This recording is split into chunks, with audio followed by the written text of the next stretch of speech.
आज का जो हमारा टॉपिक है वो है effect of temperature on the rate of reaction.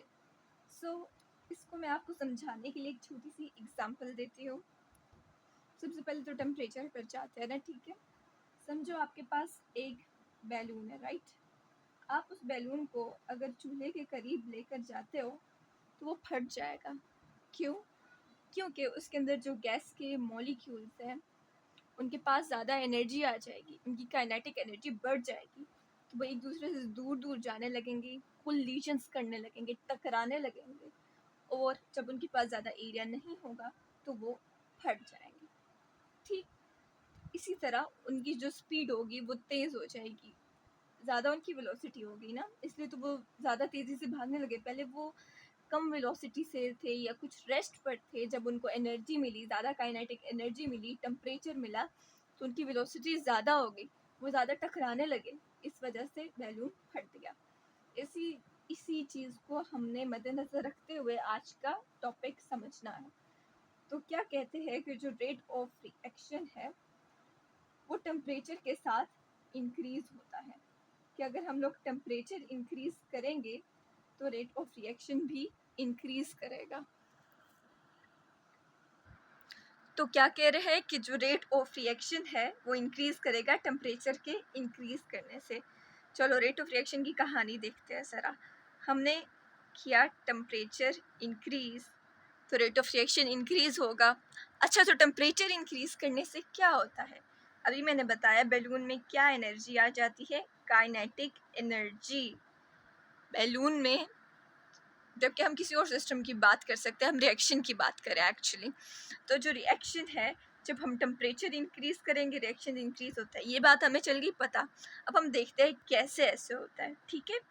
तो टेम्परेचर हमने इंक्रीज किया तो kinetic energy of molecules increase हो गई, average kinetic energy of molecules.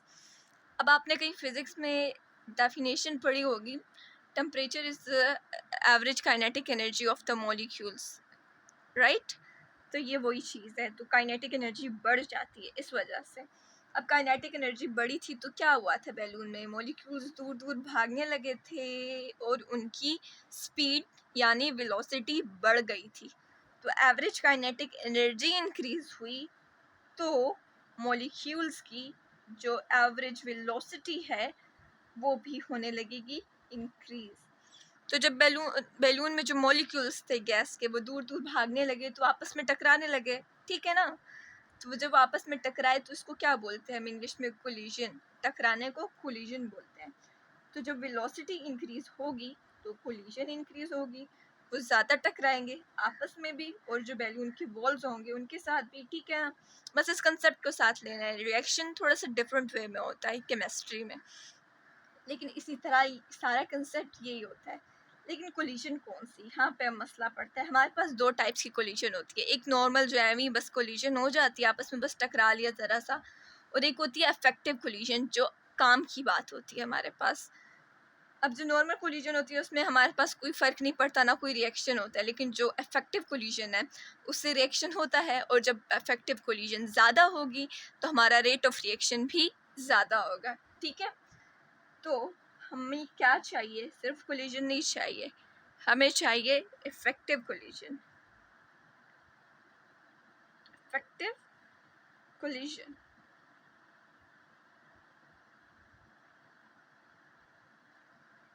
ठीक। अब इफेक्टिव कोलिजन जो है उसी से ही सिर्फ रिएक्शन स्पीड अप हो सकता है।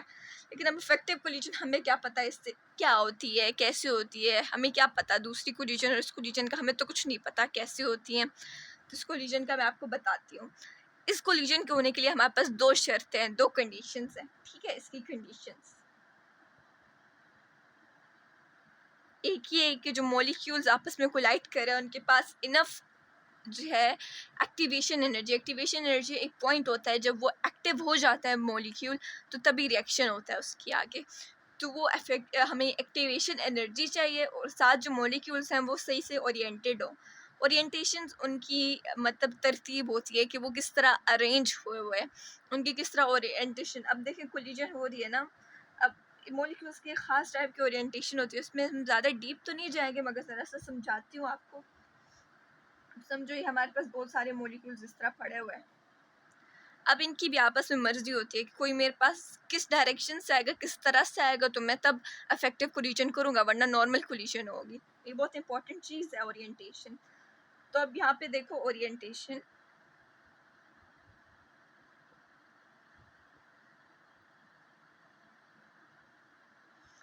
अब इस तरह बहुत सारे मॉलिक्यूल्स पड़े हुए हैं, ठीक है।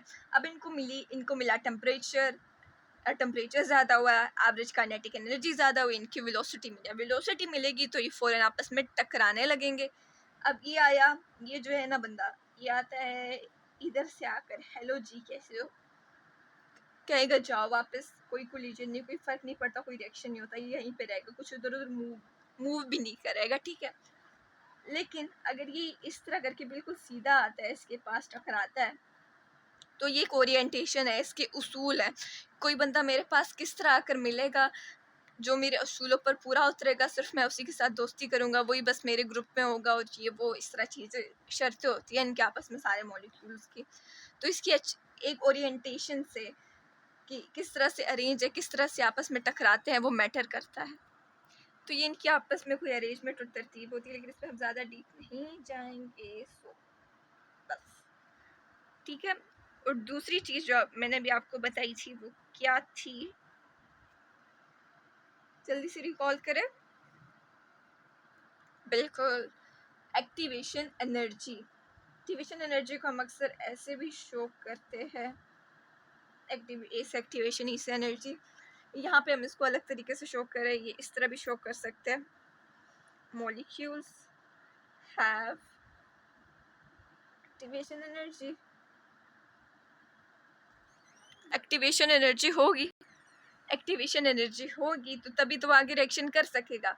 समझो एक्टिवेशन एनर्जी, आपके पास एक लाइन है, ठीक है, बॉर्डर लाइन है, वहाँ पे कोई और मुल्क है, यहाँ पे कोई और मुल्क है, आप इस बॉर्डर लाइन को क्रॉस करोगे तो आप आगे जा सकोगे ना, तभी तो रिएक्शन आगे प्रोसीड कर पाएगा, ठीक है ना।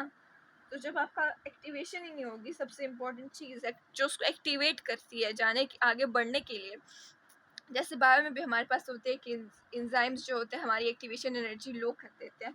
समझो ये एक बंदा है, ठीक है ना, ये कहीं जाना चाहता है, नजर आ रहा है,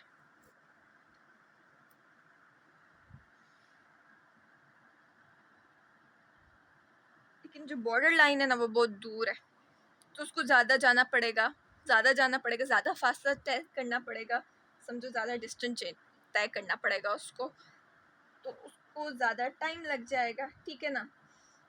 लेकिन अगर हम लोग ये जो ये अगर स्पीड अप हो जाता, अब अगर हम लोग इसको समझो हमने टेम्परेचर इंक्रीज कर दिया, ठीक है, समझो जो सिस्टम है इसका टेम्परेचर इंक्रीज हो गया, तो बंदे की स्पीड इंक्रीज करने के बजाय हमने अपना एक आइडियल केस मान लिया कि जो लाइन है ना इसकी स्पीड इंक्रीज होगी और ये बंदे के पास चली गई, तो बंदा जो है इस लाइन पर आसानी से जा सकेगा।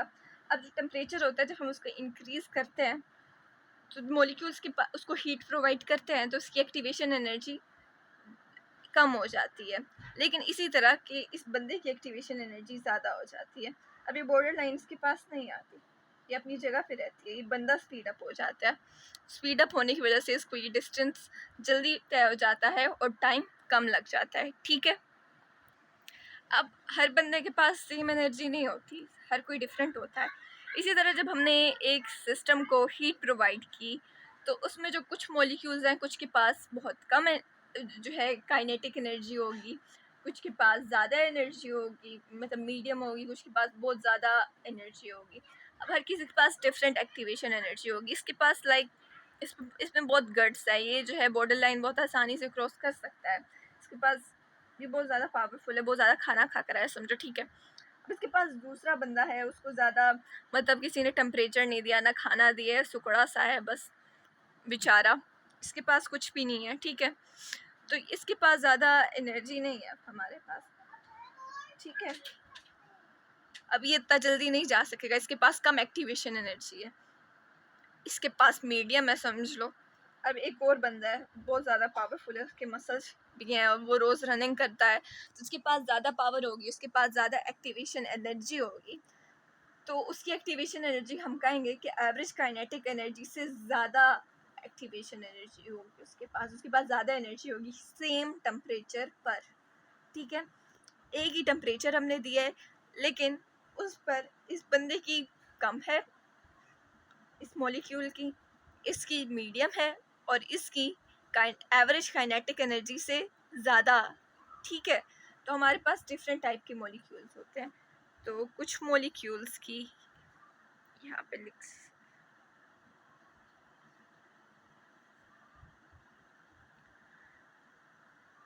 लो एनर्जी हो सकती है, कुछ की मीडियम हो सकती है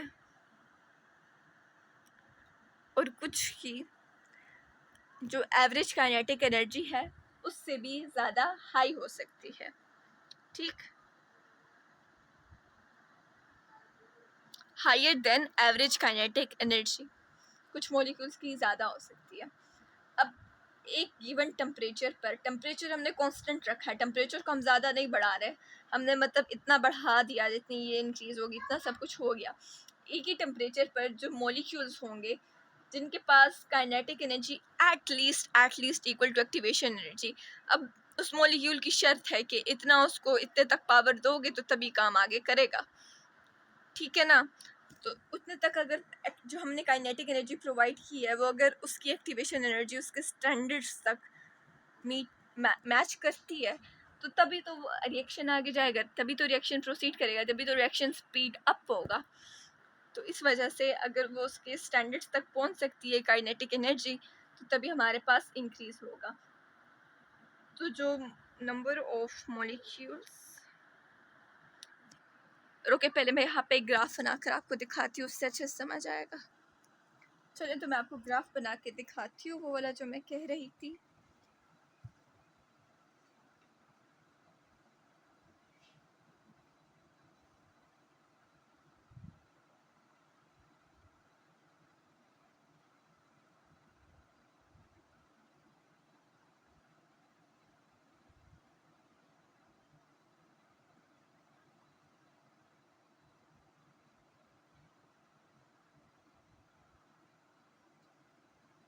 ये है हमारी एवरेज काइनेटिक एनर्जी, मतलब हमारा स्टैंडर्ड पॉइंट कि इससे आगे जो आएगा वो मेरे साथ हो सकता है, इससे पीछे वाले लोगों के साथ मेरा कोई लेना देना नहीं है, चाहे वो कितने ज़्यादा ही क्यों ना।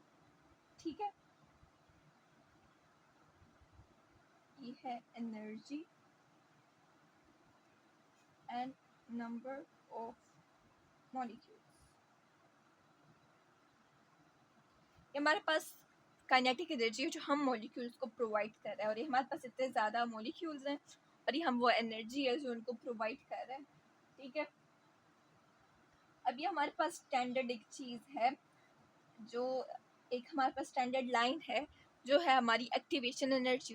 और मैंने क्या कहा कि जिन मॉलिक्यूल्स के पास, जिनकी काइनेटिक एनर्जी, उनके पास इतनी एनर्जी होगी, इतना पोटेंशियल होगा कि वो जो है एक्टिवेशन एनर्जी के स्टैंडर्ड को तक पहुंचते हैं, उसको पूरा करते हैं, तो वही जो होंगे वो आगे रिएक्शन कर सकेंगे। ठीक है, तो मतलब ये जो इतने मॉलिक्यूल्स हैं उन्होंने जो ये जो थी हमारी एक्टिवेशन एनर्जी, उनकी एनर्जी एक्टिवेशन एनर्जी के साथ मीट कर रही थी, उनसे आगे जा रही थी। तो ये जो इतने मॉलिक्यूल्स हमारे पास हैं, ये वाले जो मॉलिक्यूल्स होंगे यही हमारे पास रिएक्शन परफॉर्म कर सकेंगे।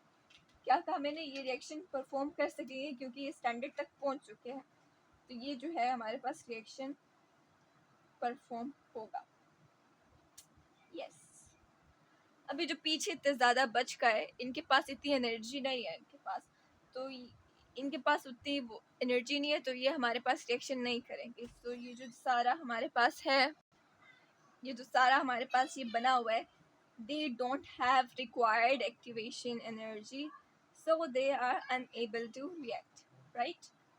So they don't have required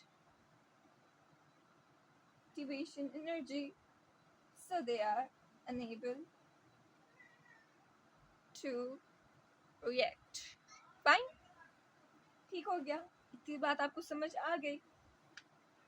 तो एक बार फिर मैं इसको रिवाइज करवा देती हूँ कि जो है एक्टिवेशन एनर्जी, जिनके पास जो काइनेटिक एनर्जी है, जिन मॉलिक्यूल्स के पास जिन्होंने ली है, उनकी अगर काइनेटिक एनर्जी जो हमारे पास एक्टिवेशन एनर्जी है उसके स्टैंडर्ड्स को पूरा करती है तो वो रिएक्ट करेंगे, जिनकी नहीं करती चाहे वो कितने ज़्यादा ही क्यों ना हो वो हमें कोई फ़र्क नहीं पड़ता इस बात से, ठीक है।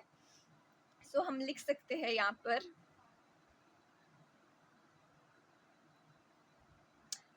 at temperature T the number of molecules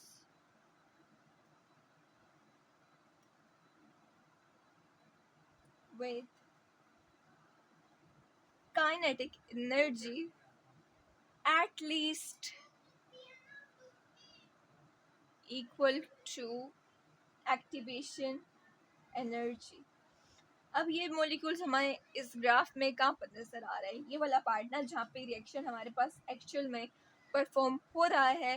तो हम क्या कह सकते हैं, इस ग्राफ के हवाले से हम ये स्टेटमेंट लिख रहे हैं। तो हम कह सकते हैं at temperature T the number of molecules with kinetic energy at least equal to activation energy are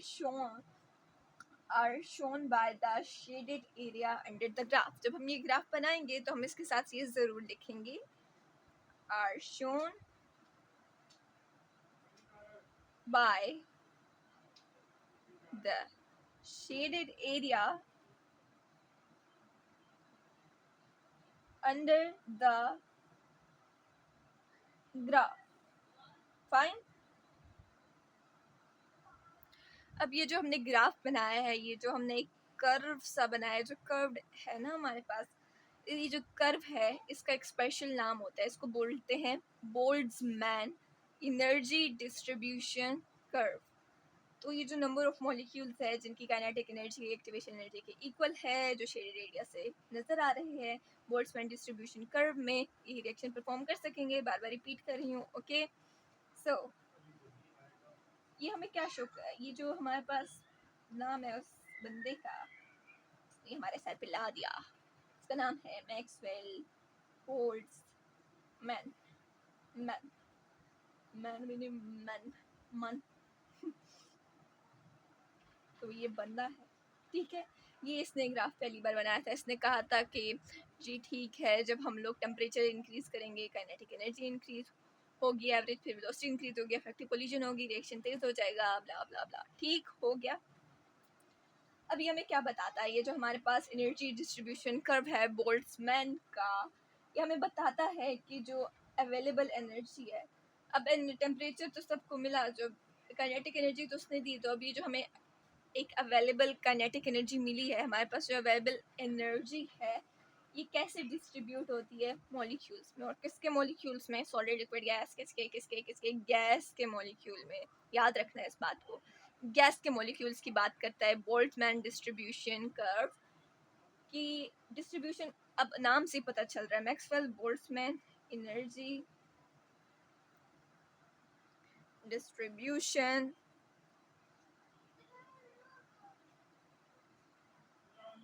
अब ये हमें बताता है ना कि जो एनर्जी है ये कैसे डिस्ट्रीब्यूट हुई गैस के मॉलिक्यूल्स में।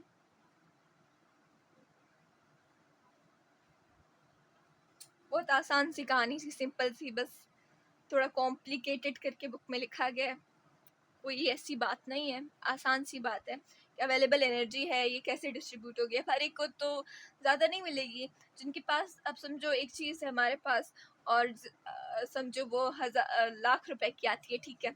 अब जिस बंदे के पास लाख रुपए होंगे वही वो ख़रीद सकता है, वही उसको मैच कर सकता है। अब जिसके पास उससे कम पैसे वो नहीं ख़रीद सकता, ठीक है। तो बस ये बता रहे हैं कि जो एक अवेलेबल चीज़ है हमारे पास, समझो एक स्टॉक में मतलब बहुत सी कोई नई चीज़ आई है, बहुत ज़्यादा महंगी है, तो वो किस तरह लोगों में डिस्ट्रीब्यूट होगी। जिनके पास ज़्यादा पैसे होंगे उनको ज़्यादा वो चीज़ मिल जाएगी, जिनके पास पैसे नहीं होंगे उनको वो चीज़ नहीं मिलेगी। इसी तरह बता रहे हैं कि एक्टिवेशन एनर्जी हमारे पास क्या है, पैसे है हमारे पास, ठीक है ना। और ये जो हमारे पास रिएक्शन परफॉर्म होना है ये हमारे पास प्रोडक्ट है। अब जो मॉलिक्यूल्स है वो हम लोग हैं, ठीक है, गरीब लोग हम तो ये वाले हैं, ठीक है। अब जो लोग अमीर अमीर होंगे उनके पास कोई लाखों करोड़ों में पैसे होंगे, वो महंगी चीज़ खरीद सकेंगे, एक्टिवेशन एनर्जी उनके पास पूरी होगी, पैसे इतने होंगे तो उन्हीं का सिर्फ रिएक्शन परफॉर्म होगा, हम बस पीछे बैठ कर देखते रहेंगे। हम नहीं। अब ठीक है, ज़्यादा लोगों के पास पैसे नहीं थे, ज़्यादा लोगों के पास एक्टिवेशन एनर्जी नहीं थी, तो अब हम क्या करेंगे? हम पीछे से अपनी कहानी की तरफ वापस जाते हैं, एक बार रिवाइज करते हैं कि हमने सबसे पहले क्या किया था। टेम्परेचर को इंक्रीज करने से, हमने बोला था ना, टेम्परेचर को इंक्रीज करने से काइनेटिक एनर्जी इंक्रीज होगी, वेलोसिटी इंक्रीज होगी, कोलिजन इंक्रीज होगी, रिफ्लेक्शन इंक्रीज। ठीक है, तो हम फिर से, अब हमारे दिमाग में एक चीज़ है कि क्या क्यों ना हम फिर से टेम्परेचर इंक्रीज कर दे। टेम्परेचर पे ही तो सब कुछ डिपेंड करता है, क्योंकि एक जो हमारे पास टेम्परेचर है, समझो ये टेम्परेचर हमारे पास T1 था, एक जो हमारे पास ऑलरेडी टेम्परेचर है, इस पे बहुत कम मॉलिक्यूल्स के पास रिक्वायर्ड एक्टिवेशन एनर्जी है रिएक्शन परफॉर्म करने के लिए। ठीक, तो हम ये, अगर हम लोग ये मॉलिक्यूल्स की तादाद यहाँ पे अगर हम टेम्परेचर बढ़ाएंगे तो ज़्यादा मॉलिक्यूल्स के पास एक्टिवेशन एनर्जी आ सकती है, उनके पास ज़्यादा काइनेटिक एनर्जी आ सकती है, तो फिर जो ज़्यादा मॉलिक्यूल्स की काइनेटिक एनर्जी होगी वो एक्टिवेशन एनर्जी के साथ मैच कर जाएगी। तो इस तरह से हमारे पास जो रिएक्शन होगा वो स्पीड अप भी हो सकता है, और साथ ज़्यादा मॉलिक्यूल्स, इस ये जो हमारे पास एक पोर्शन है, इस पोर्शन में ज़्यादा मॉलिक्यूल्स आ सकते हैं, ज़्यादा लोगों के पास इतने पैसे आ सकते हैं, अगर उनकी तनख्वाह बढ़ जाए और ज़्यादा, अगर वो लोग ज़्यादा काम करें, मेहनत करें, आप लोग भी कर सकते हैं। तो हम लोग एक और दूसरा ग्राफ बनाते हैं, ये हमारा प्लान है, ठीक है, कि हमने ज़्यादा मेहनत करनी है। ठीक, अब जो ऑलरेडी हमारे पास एक टेम्परेचर था,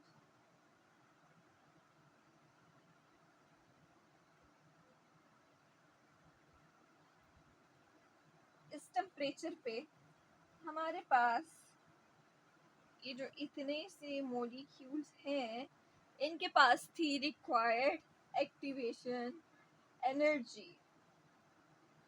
कहीं कुछ हो तो नहीं रहा? ठीक, अब हमने ये है टेम्परेचर T1। अब ये जो इतने ज़्यादा मॉलिक्यूल्स हैं, इनके पास कोई एनर्जी नहीं है, काइनेटिक एनर्जी इतनी नहीं है कि वो एक्टिवेशन एनर्जी के स्टैंडर्ड्स को मीट कर सके।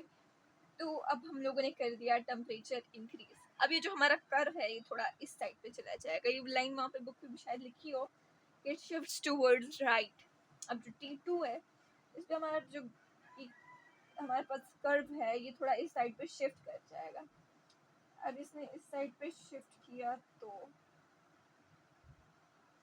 आप देखो, तो अब इस वाले ये जो एरिया है, बहुत सारा मॉलिक्यूल्स आ रहा है।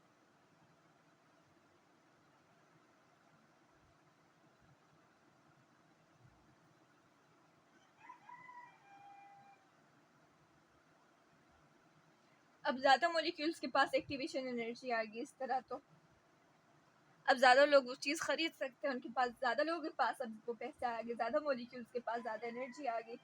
तो T2 पे जब हमने टेम्परेचर इंक्रीज़ किया, तो इससे हमें पता चला कि हमारे पास ज़्यादा काइनेटिक एनर्जी आ सकती है, और जो काइनेटिक एनर्जी हो सकती है वो हमारे पास एक्टिवेशन एनर्जी को मीट कर सकती है। तो इस वजह से ज़्यादा मॉलिक्यूल्स जो हैं, उनके पास इतनी काइनेटिक एक्टिवेशन एनर्जी होगी कि वो रिएक्शन को परफॉर्म कर सकते हैं। तो जब ज़्यादा मॉलिक्यूल्स रिएक्शन परफॉर्म करने की ताकत रखेंगे, तो जो है रिएक्शन ऑटोमेटिकली स्पीड अप हो जाएगा। जब एक मुल्क में ज़्यादा लोगों के पास ज़्यादा मतलब पैसे होंगे, ज़्यादा एजुकेटेड होंगे, ज़्यादा हार्ड वर्किंग होंगे, तो तभी मुल्क तरक्की कर सकता है। तो इसी तरह अगर कम लोगों के पास होंगे, तो एक दो गिने चुने बंदों का कोई फ़र्क नहीं पड़ता। थोड़ा थोड़ा रिएक्शन हो रहा है, ठीक है, लेकिन जब ज़्यादा लोग एक साथ करेंगे तो उससे ज़्यादा फ़र्क पड़ेगा। तो इसी तरह रिएक्शन हमारे पास स्पीड अप हो जाएगा। तब ज़रा हम इस ग्राफ को थोड़ा सा लेबल करते हैं।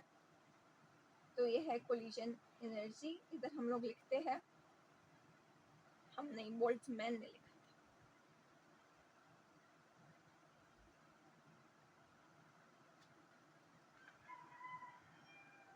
फ्रैक्शन ऑफ कोलिजन, कि कितने फ्रैक्शन, कितना पोर्शन जो है कोलिजन, कितने मॉलिक्यूल समझो कोलिजन कर रहा है। ये T1, ये T2, T1 पे कम लोगों के पास एक्टिवेशन एनर्जी, T2 पे ज़्यादा के पास।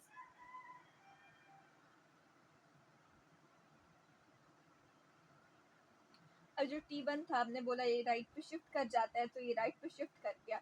अब जब राइट पे शिफ्ट किया तो ज़्यादा मॉलिक्यूल्स के पास आ गई, तो ये जो हमारे पास एक पीक बनी हुई थी, so this peak shifts towards right right side है ना, मेरा तो ये राइट हैंड। तो अब ये जो पहले तो मैंने दिखाया था ना कि यहाँ पे जो थोड़े से मॉलिक्यूल्स थे, थोड़ा सा जो पोर्शन था उनके पास थी।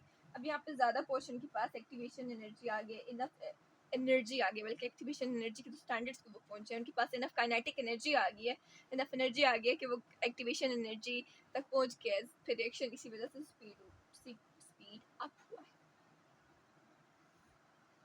तो अब हम यहाँ पे लिख सकते हैं, जो मैंने सारा आपको कहानी बताई वो अब लिखूंगी मैं। Most molecules don't, आप नोट्स बनाना चाहें तो बना सकते हैं।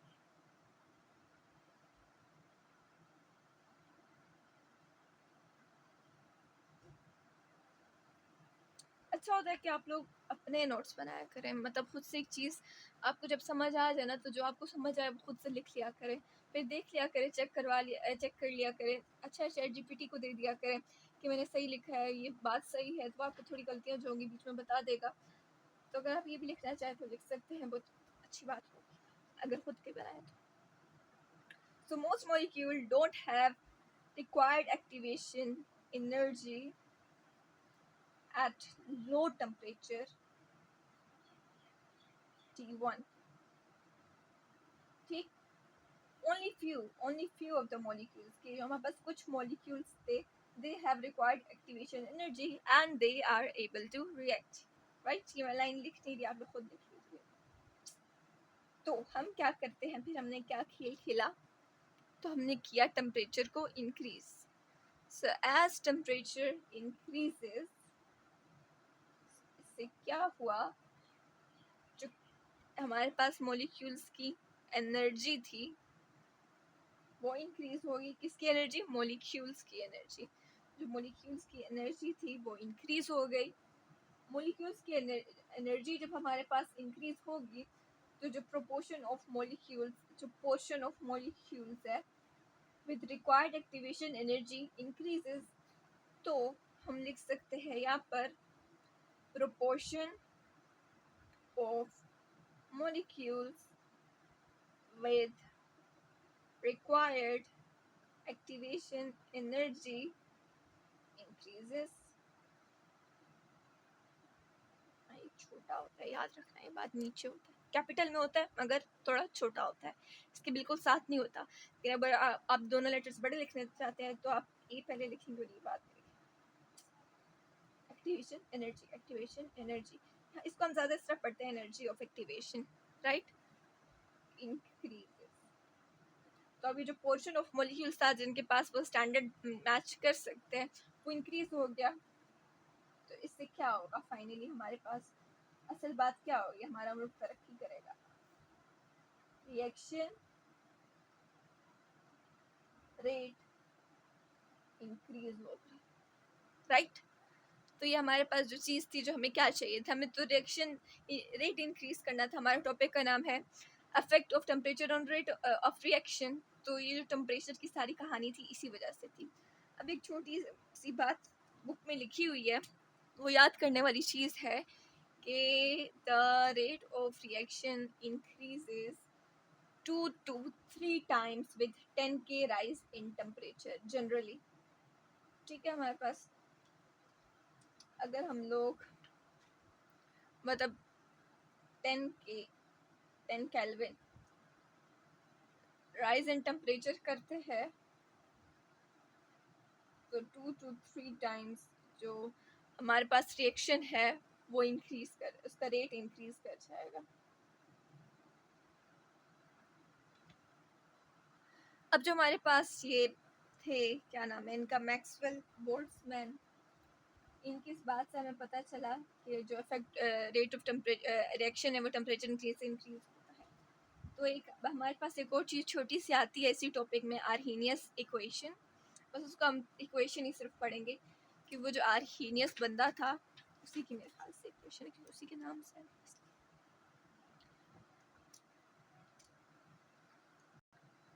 तो आर्हीनियस इक्वेशन, तो जो आर्हीनियस था उसने बहुत पढ़ाई की, उसने फिर एक इक्वेशन फाइंड की, एक इक्वेशन है जिसको हम आर्हीनियस इक्वेशन कहते हैं।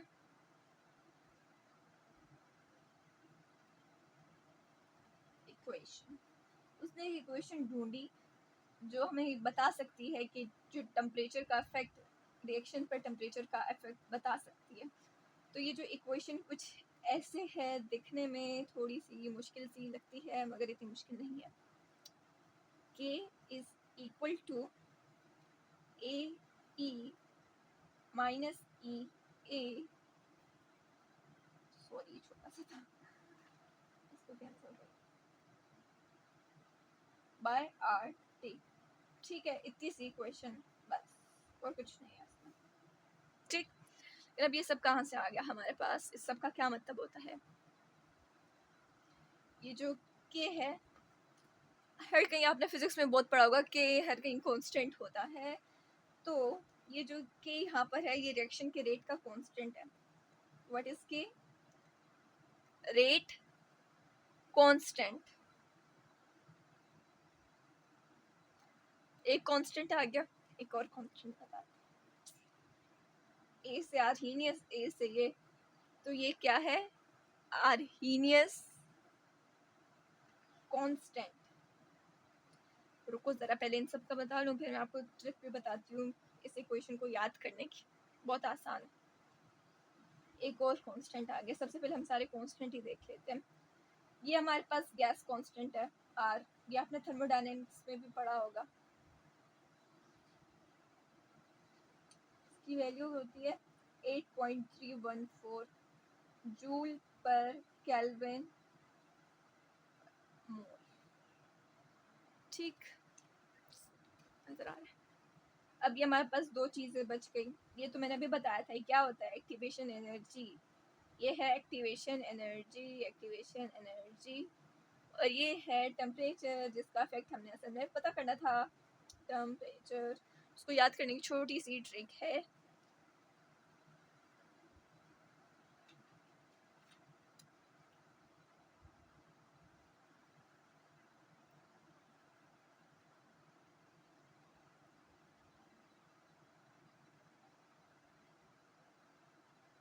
ये है अर्थ, ठीक है।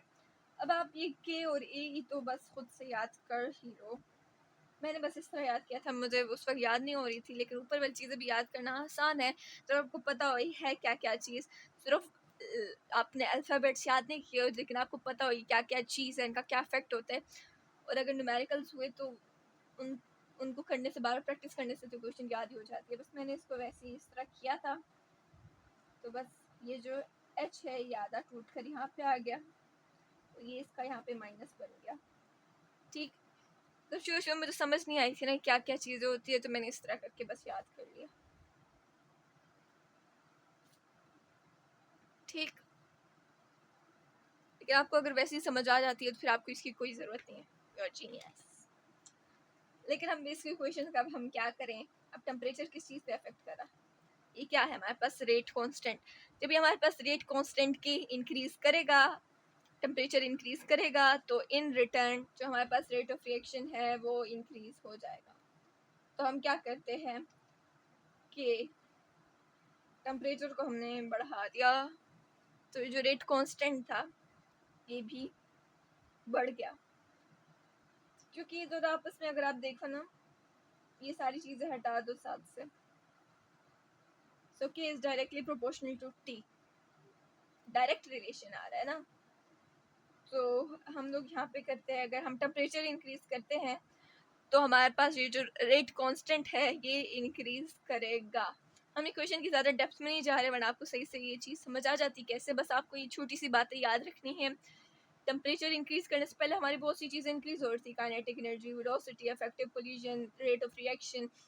लेकिन अब आर्हीनियस इक्वेशन की नज़र से हम इसको देखते हैं, तो जब टेम्परेचर इंक्रीज किया तो रेट कांस्टेंट इंक्रीज किया, तो रेट कांस्टेंट इंक्रीज करेगा, तो इन रिटर्न जो रिएक्शन का रेट है, ये रेट कांस्टेंट है, रेट बढ़ाता है, समझ लो, ठीक है।